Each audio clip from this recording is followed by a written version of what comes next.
Hey there, Blue Wave Surfers. So now that I'm off Twitter for a while, whatever, screw you, Elon. Figured I'm going to switch things up a little. Realized the same thing that happened to me at the last couple of years ago when I had the show running. It's just too much for one person. If anyone out there would like to join as a reporter, shoot me an email. We'll talk.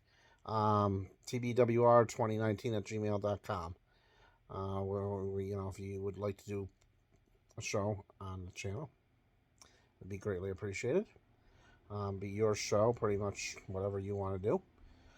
So anyway, there's that. But I also thought I would switch it up by trying to put out a couple times a day or something I saw that you may not have saw, or something I found interesting. And today there's one coming out of New York State, my state, which lately, I gotta be honest with you, the Democratic Party in this state has been a clusterfuck for a few years now, and well, they did something right for once. S1983A has passed the Senate.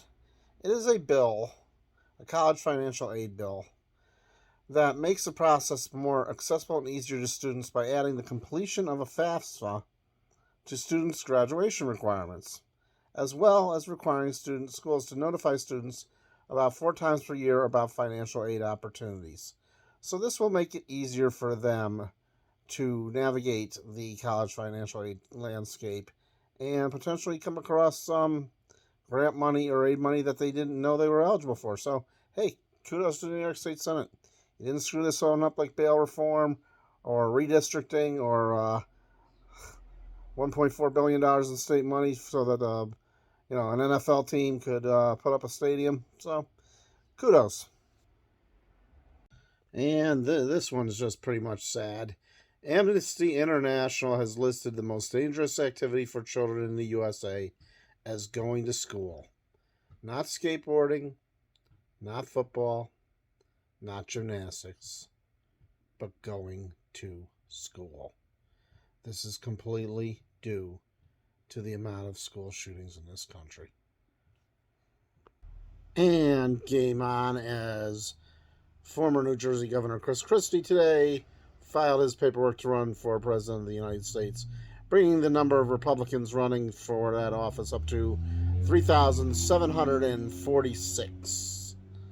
And in Donald Trump world, yesterday his attorneys met with Justice Department officials, which is usually a signal that an indictment is coming. That's usually one of the last things they'll do, is they'll invite the attorneys in for the soon-to-be indicted to try to explain why they shouldn't indict him. So we'll see what happens. But Trump is already screaming election interference, blah, blah, blah, me, which is what's to be expected, although judging from some of the interviews up in New Hampshire, it's not going over as well this time around. So he may wind up very well being the presidential nominee for the Republican Party. He'll probably do it with a bracelet on his ankle. That'd be interesting. And then he'll get crushed. They can talk about Joe's cognitive abilities all they want. All we got to do is say man, woman, person, TV, Kit Kat bar, Whopper Jr., or whatever.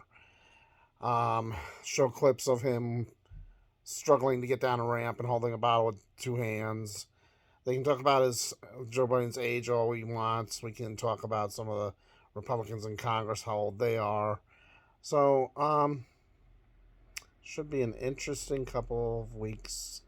And possibly an interesting year, depending on how fast any potential charges Jack Smith were to bring progress. See, here's the thing. I was never on board with the New York charges. Thought it was a little bit of a reach. Still do. Thought it was more of a media play than anything. I thought the real weight in all this lied in Georgia and in the classified documents, and that we needed to sit back and wait for those. And as we know, Georgia is getting ready to make an announcement very soon, and pretty sure, judging from that one person on the grand jury's little tour to make herself famous, we know where that's headed. There's going to be indictments. There's going to be some big names, probably likely Giuliani, Roger Stone, and a few others. I would expect Trump to be on that list. And the pool boy at Mar-a-Lago for draining the pool into the server room. He'll be up next. We'll see if he turns on Trump. And it's going to be getting interesting, folks. And just about 4:30 in the afternoon here on the 6th of June, Louisiana is poised to become the latest state to become Bigot Town, USA, targeting LGBTQ community after a Republican-controlled legislature sent a package to the Democratic governor that includes a ban on gender-affirming care for minors. That thing that doctors pretty much say is keeping them from suicide? But, who's going to protect our children? Not the guns, that's for sure. Democratic Governor John Bel Edwards opposes the legislation, but has not said whether he would veto it or not. Unfortunately, the Republicans in that state do hold a veto-proof majority, and the bill passed along largely party lines, which means this is going through pretty much regardless.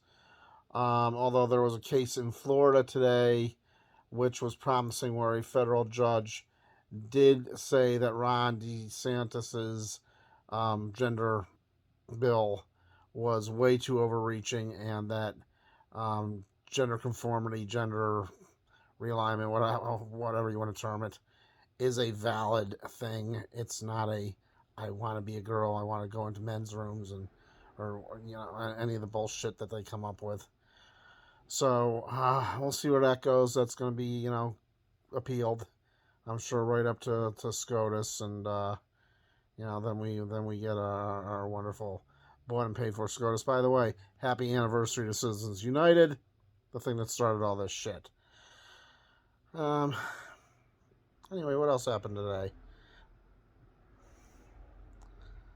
Well, Senate blocked Biden's debt relief program ahead of a critical Supreme Court decision.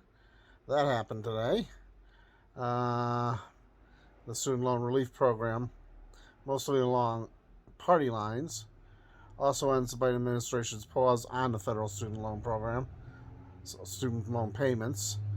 So the Republicans are getting what they wanted, but didn't put in the debt ceiling bill, because let's face it, they knew they were going to get the court decision. So what are you going to do about that? Vote blue, get people out there. If you know someone who needs a ride, take them.